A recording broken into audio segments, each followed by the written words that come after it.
नमस्कार साथियों, मैं आपका साथी अनिल गुर्जर। साथियों, आज के इस वीडियो में हम एक बहुत ही महत्वपूर्ण बिंदु पर बात करेंगे जिसका कि नाम है शाला विकास योजना SDP स्कूल डेवलपमेंट प्लान पर। साथियों, यह वर्तमान की आवश्यकता है, सभी शिक्षक साथियों को इसकी ज़रूरत है। साथियों, ये जो शाला विकास योजना है ये बनाना केवल प्रधान पाठक की ही जिम्मेदारी नहीं, मैं मानता हूं कि प्रत्येक शिक्षक को इसको बनाते आना चाहिए। आज ना कल आप लोगों को भी ये कार्य मिल सकता है। तो साथियों, ये सबसे पहला प्रश्न है। यहाँ पर 11 पेजों में इस शैक्षणिक सत्र की शाला विकास योजना दी गई है, जो कि आपको 2025-26 से लेकर 27-28 तक इस प्रकार का फॉर्मेट रहेगा। इसको 1 to 1 हम पूरी आज इसमें बात करेंगे, जिसमें आयामों पर भी बात करेंगे। तो साथियों, आशा है कि आप लोग जो है इसको अंत तक जरूर देखेंगे। इस वीडियो को हमने 2 पार्ट में विभाजित किया गया है, जिसमें प्रथम भाग में सामान्य जानकारियां हैं और दूसरे भाग में हम आयामों पर बात करेंगे। तो ये जो देख रहे हैं आप स्क्रीन पर, ये पहला प्रश्न है जिसमें शाला विकास योजना शाला स्तर पर ही रखी जाएगी। इसमें जो बाद में पेज लगे हैं वो जन शिक्षा केंद्र स्तर पर दिए जाएंगे। यहाँ पर पहले प्रश्न पर सामान्य जानकारियां हैं। सबसे पहला जो पॉइंट है वो है शाला का विजन। तो आपका विजन, आपकी शाला का विजन कुछ भी हो सकता है। यहाँ पर एक मुख्य बिंदु आपको देना होगा, जैसे कि यहाँ पर मैंने दिया है शाला एवं विद्यार्थी विकास। उसके बाद शाला का नाम, कौन से स्तर की शाला है, कक्षा 1 से 5 है, 6 से 8, जो भी हो आप टिक करेंगे। शाला का डाइस कोड डालेंगे, जन शिक्षा केंद्र विकास खंड, और यहाँ पर एक शाला की फोटो लगानी होगी इसके शाला विकास के साथ में। ऊपर ही पृष्ठ पर छोटी फोटो आप लगा देंगे। उसके बाद में यहाँ पर अध्यक्ष के सील साइन करेंगे। दूसरा प्रश्न जो दिया गया है वो सामान्य जानकारियों से संबंधित दिया गया है कि शाला विकास योजना बनाने से पूर्व आपको इसका अध्ययन करना है, जिसमें यूडाइस को महत्व दिया गया है। यूडाइस पर जो आपकी दर संख्या है वो उसका प्रश्न निकालकर यहाँ पर आपको चस्पा करना होगा, और तमाम जानकारियाँ इसमें दी गई है। मैं यहाँ पर पढ़कर नहीं बताऊंगा। शाला विकास योजना की PDF फाइल निकालोगे, उसमें आएगा, इसको आप पढ़ लेंगे, समझ लेंगे। उसके बाद जो है शाला विकास योजना बनाना है। इसके बाद अगला जो प्रश्न है प्रश्न क्रमांक 3, जिसमें गांव की जानकारी दी है।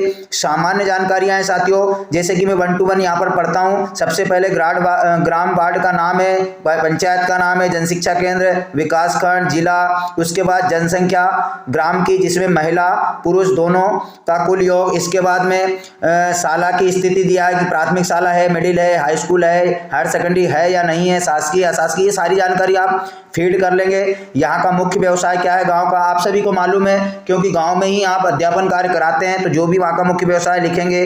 प्रमुख फसलें हैं, वहाँ की वनोपज है, आय के साधन है, बोली जाने वाली बोलियां हैं, गांव के आसपास के मेले आदि की जानकारी है, धार्मिक आयोजन, सांस्कृतिक आयोजन, गांव की प्रमुख ऐतिहासिक धरोहरें, धार्मिक स्थल, वहाँ का लोकगीत। इसके बाद आसपास की मुख्य पहाड़, नदियाँ जो भी वहाँ पर हो। इसके बाद आंगनबाड़ी है या नहीं, स्वास्थ्य केंद्र है, पोस्ट ऑफिस की जानकारी, पुलिस स्टेशन, बैंक, स्व सहायता समूह है या नहीं, क्या गांव में रेल सड़क मार्ग उपलब्ध है, ग्राम पंचायत है कि नगर पंचायत है, यदि गांव में अन्य सुविधाएं तो लिखें। इसके बाद जिला मुख्यालय से उसकी दूरी। तो ये सामान्य जानकारी है, इसको आप यहां से आसानी से भर लेंगे।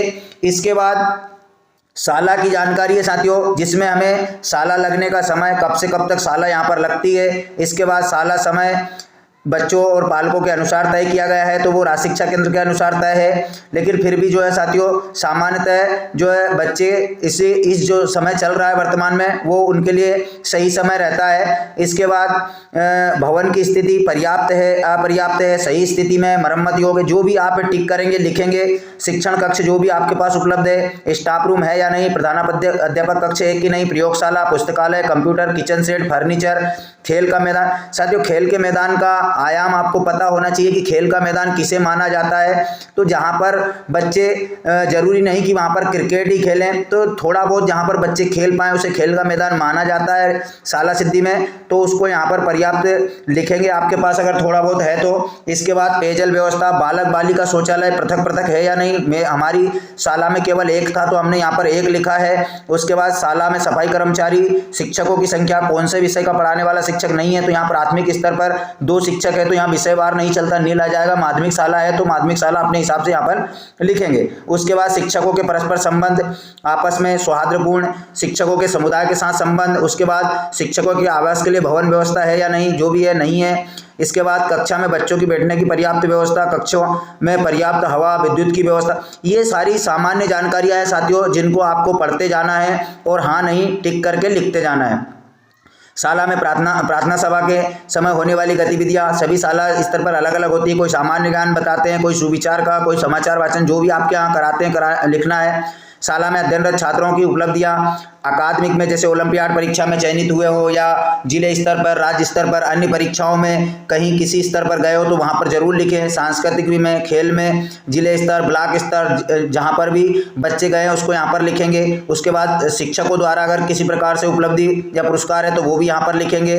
इसके बाद शाला में सहयोग करने वाले अन्य व्यक्ति, संस्थाएं, NGO वगैरह, SMC, जो भी आपको जो भी सहयोग करता है, सहयोग जरूरी नहीं कि धनराशि का हो, अन्य प्रकार के सहयोग होते हैं। जैसे हमारे साथ SMC हमेशा सहयोग करती है तो हमने SMC का यहाँ पर लिखा है। SMC में जो व्यक्ति सहयोग करते हैं उनके नाम लिखे, क्या कार्य वह करते हैं। जैसे यहाँ पर SMC के जो अध्यक्ष है वो शाला भवन की हमेशा देखरेख करते हैं। एक महिला का नाम लिखा है जो शाला भवन में साफ सफाई में हमारी मदद करती है, तो यहाँ पर लिखे हैं। इसके बाद में 2.29 में शाला के विकास में जन शिक्षा केंद्र की क्या भूमिका है, तो हमने यहाँ पर लिखा जन शिक्षक जो 2 बार से भ्रमण करते हैं, जन शिक्षा केंद्र प्रभारी भ्रमण करते हैं, पालक संपर्क में सहयोग करते हैं। तो ये प्रश्न यहाँ पर कंप्लीट हो जाता है। तो साथियों इस प्रकार से यहाँ पर 3 जो प्रश्न है हमारे, 4 प्रश्न वो कंप्लीट हो चुके हैं। हमारा जो 5वां प्रश्न है तो साथियों यहाँ से शुरू होते हैं आयाम। तो साथियों आयामों को आपको मालूम है कि 7 आयाम के 46 मानक हैं। यहाँ पर 7 आयाम देखेंगे आप। शाला में उपलब्ध संसाधनों पर एक आयाम है, दूसरा सीखना सिखाना और उसका आकलन, विद्यार्थियों की प्रगति, उपलब्धि, विकास, शिक्षकों का कार्य प्रदर्शन, उनका व्यावसायिक उन्नयन। उसके बाद में यहाँ पर शाला नेतृत्व और शाला प्रबंधन, समावेश, स्वास्थ्य और सुरक्षा, समुदाय की सहभागिता।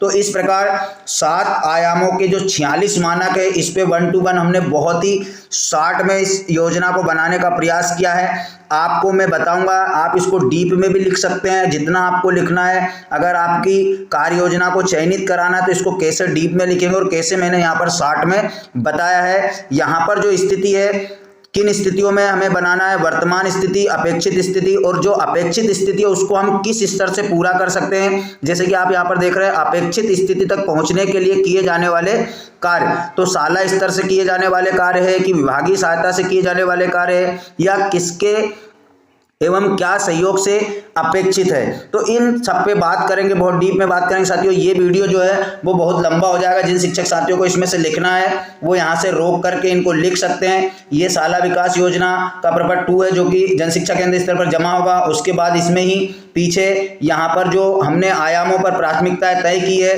उसमें विभागीय सहायता पर क्या है वो यहाँ पर लिखना है। और इसके बाद में एक अंत में एक और है साथियों।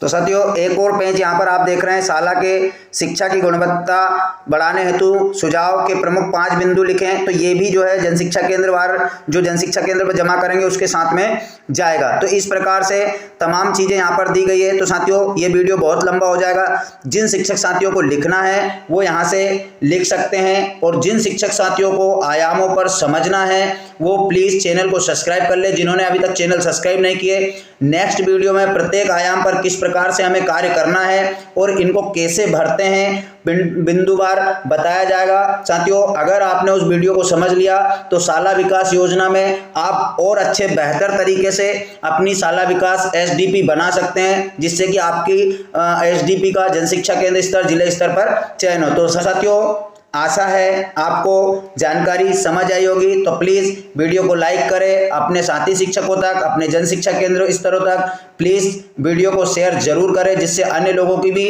मदद हो सकती है। तो धन्यवाद साथियों, मिलते हैं इसी प्रकार की नई जानकारी के साथ अगले वीडियो में। तब तक के लिए जय हिंद।